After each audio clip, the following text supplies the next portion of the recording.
नमस्ते, यहाँहरूलाई वेद एप ट्युटोरियलमा स्वागत छ।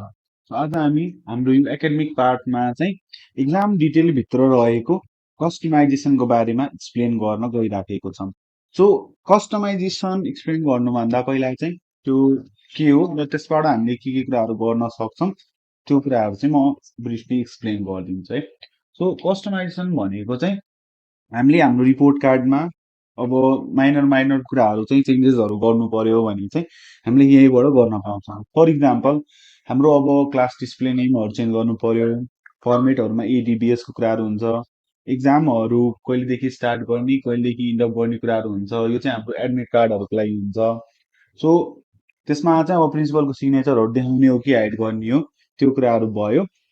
अब एडमिट कार्डको कुराहरू हुन्छ, सो एडमिट कार्डमा बोर्डर राख्ने हो कि नराख्ने, स्कुलको नेम चाहिँ के देखाउने हो, हाइड गर्ने हो कि सो गर्ने हो, त्यसपछि अब रोल नम्बर देखाउने हो कि होइन, साइन बाइडमा कसको नाम देखाउने हो। सो यो यदि चाहिँ माइनर माइनर कुराहरू चाहिँ हाम्रो डिफल्ट फर्मेटमा चाहिँ हजुरहरूले यहीँबाट गर्न सक्नुहुन्छ है।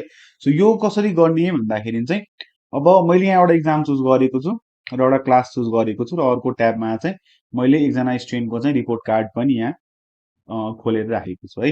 सो अब सिम्पली चाहिँ हजुरले यहाँ हेर्न सक्नुहुन्छ कस्टमाइजेसनमा चाहिँ इक्जाम डिस्प्ले नेम भनेको चाहिँ कस्तो छ भनेदेखि अहिलेलाई चाहिँ हजुरको यहाँ फर्स्ट टर्मिनल इक्जाम भनेर देखिरहेको छ है। सो हजुरलाई चाहिँ अब फर्स्ट टर्मिनल इक्जाम नभनिकन फर्स्ट टर्म भनेर देखाउनु पर्यो भने चाहिँ हजुरले यहीँ आएर फर्स्ट टर्म भनेर लेख्न सक्नुहुन्छ। सो लेख्ने बित्तिकै हजुरले सबमिट गरिदिनु पर्यो। सबमिट गर्ने बित्तिकै हजुरले फेरि यहाँ एकचोटि रिफ्रेस गरेर हेर्नुभयो भने चाहिँ अघि चाहिँ फर्स्ट टर्मिनल भनेर थियो, अहिले चाहिँ फर्स्ट टर्म भनेर भयो है। सो यसै गरी इक्जामको नेम भयो। अब डिस्प्ले क्लासमा चाहिँ क्लास वान हो होइन, हाम्रो यहाँ सिस्टममा चाहिँ रिपोर्ट कार्डमा देखिरहेको छ भने चाहिँ वान भयो। सो यो वान नभनिकन हजुरलाई चाहिँ अब नम्बरमै वान देखाउनु छ भने चाहिँ हजुरले त्यो पनि गर्न पाउनु भयो है। सो सिम्पली चाहिँ अब यहाँ डिस्प्ले नेममा चाहिँ के गर्नु पर्यो त, वान राखिदिनु पर्यो र सबमिट गरिदिनु पर्यो। अब हामीले यहाँ रिफ्रेस गरेर हेऱ्यौँ भने चाहिँ यहाँ क्लासमा वान देखिन्छ।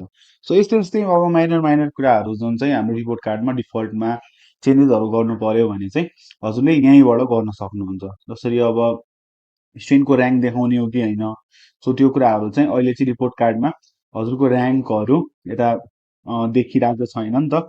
सो ऱ्याङ्कहरू देखाउनु पर्यो भने चाहिँ हजुरले सो ऱ्याङ्क देखाउनु पर्यो भने चाहिँ हजुरले यहाँ के गरेर गर्न सक्नुभयो त, अब हामीले क्लासको ऱ्याङ्क देख्ने हो कि सेक्सनको ऱ्याङ्क चुज गर्ने हो। सो क्लास ऱ्याङ्क चुज गर्ने बित्तिकै हजुरले के गर्नु पर्यो त, सबमिट गरिदिनु पर्यो। सो सबमिटको लागि चाहिँ सिम्पली अब हजुरले यहाँ कुनै एउटा ट्याबमा राखेर सबमिट गर्न सक्नुभयो र फेरि एकचोटि रिफ्रेस गर्नु पर्यो। सो यो स्टुडेन्टको चाहिँ हजुरको अब उहाँ एउटा सब्जेक्टमा फेल हुनुभएको छ, सो त्यही भएर उहाँको ऱ्याङ्क चाहिँ देखिएन। सो यसै गरी हजुरको माइनर माइनर चेन्जेसहरू चाहिँ हामीले यहीँबाट गर्न पनि पाउँछौँ है। सो अब प्रिन्सिपलको सिग्नेचर चाहिँ रिपोर्ट कार्डमा हजुरलाई सो गर्नुपर्ने छ कि हाइड गर्नुपर्ने छ, सो त्यो कुराहरू चाहिँ हजुरले यहीँबाट सेटअपहरू गर्न सक्नुभयो है। सो अर्को कुरा चाहिँ हाम्रो एडमिट कार्ड।